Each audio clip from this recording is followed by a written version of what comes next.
All right, suddenly packaged optics have taken the investing world by storm. Now, great news is that for viewers of this show, you should already be positioned in a lot of these names, and if you are, you're at big time. The other great news, however, is that there's a lot of potential. In fact, TrendForce is saying that CPO penetration right now is less than 1%, and it's going to climb to 36% by 2030. That sounds like a lot of money to be made. My next guest is some of the best names, is one of the best when it comes to the names in this group. I want to bring in Rosenblatt Securities, their managing director, also senior equity research analyst, Mike Genovese. Mike, let's start with big picture. What kind of growth are you anticipating for CPO, the penetration? Great, thanks for having me, Charles. Good to see you. This year in 26, it's extremely low, about 1% sounds right. Next year, 27, as it grows into a $2 billion market, that'd be about 5% penetration of the optical market. And when we take it out to 2030, I've got co-packaged optics at about 20 billion of a $90 billion opportunity. So a little bit less than those numbers you just gave, but in the 20s, low 20s of percentages. Mm-hmm. But then if you take it out to 2035, we start to approach 100% penetration of co-packaged optics with that full, 90 to $100 billion TAM going to co-packaged optics by 2035. So I think the hottest name in there is Lumentum. This morning, an analyst, I'm pretty sure you saw this, upped their target. I think it was 500 to 1,225. Now you've got a target of 900, which is robust, but why? Why so much? Why is everyone expecting so much more explosive growth there?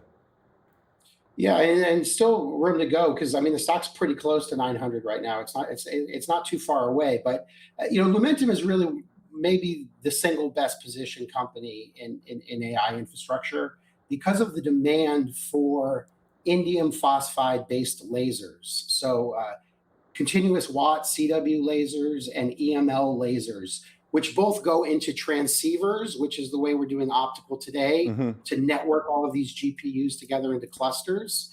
And then co-packaged optics in the future is a indium phosphide laser market. And we're severely capacity constrained there. The entire industry only has about 1.5 billion of capacity for making. So Mike, it sounds like you may have to raise your target there in a little bit. Let's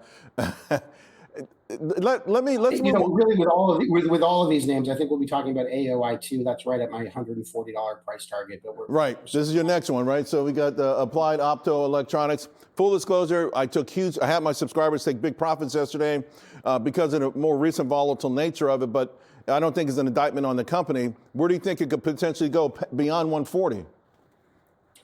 Probably about twice that. Wow. 280 I think is a pretty good number.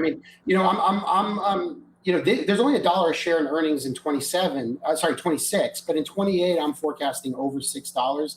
That could become $10 a share. The year after it'd probably be $15 a share. We're talking about a $250, $300 stock at that point. Coherent, it's become a fan favorite. A lot of folks who don't specialize in this area like you do coming on board. More money managers are coming on board. I think people are seeing the light. What do you think? It's one of my favorites right now to buy right now. If you look at the performance of Lumentum, you're almost talking about 1,000% gains in the last 12 months. And Coherent's, also gone somewhat vertical, but nothing like that. And in terms of making the lasers, which is the real bottleneck, think about this. Everybody knows about the memory bottleneck, but we have an indium phosphide laser bottleneck. And Lumentum has been making those lasers a few quarters ahead of Coherent. Coherent's own laser production is really ramping right now. So that helps revenue growth, helps margin potential. I think the June quarter for Coherent should be a real watershed. Right. And that's one of my favorite places, along with AOI, to put new money today. All right, I want to hit two things in about a minute and a half. I love when there's names I don't know or I'm not familiar with. I saw on your list a name, Ribbon Communications. Small name, but in a hot spot. Tell us about it.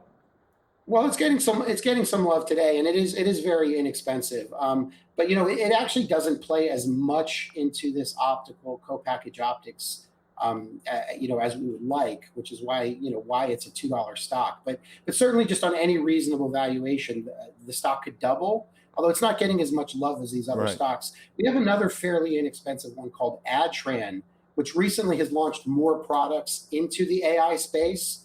and that one's in the process of re-rating. So I'd like to see Ribbon launch some more AI products. Right. And then we could, we could really go from there. About 30 years ago, I downgraded Adtran. It said something negative about it, and the stock got hit, and everybody in Birmingham, Alabama hated me for about a week. All right, before I let you go, I think that's where they were headquartered.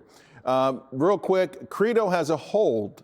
Does that mean copper has lost this race? Copper and Credo in particular is going to have, really good 2 years here, 2-3 years of copper. NVIDIA just recently said, look, for the next 5 years, we need copper and we need optical. But beyond that, copper does go away. In co-packaged optics, copper starts to go away. So investors, I think, are going to fade the near-term earnings beats driven by copper at Credo. And they don't really have, in my opinion, a great optical strategy. So yes, copper, if you really take this out 5-10 years, copper has lost. But there's those copper companies that will do incredibly well in the next 3 years. Right. The question is, how much will investors care? Or will they just look back? Hey, Mike, great conversation, man. Really appreciate it.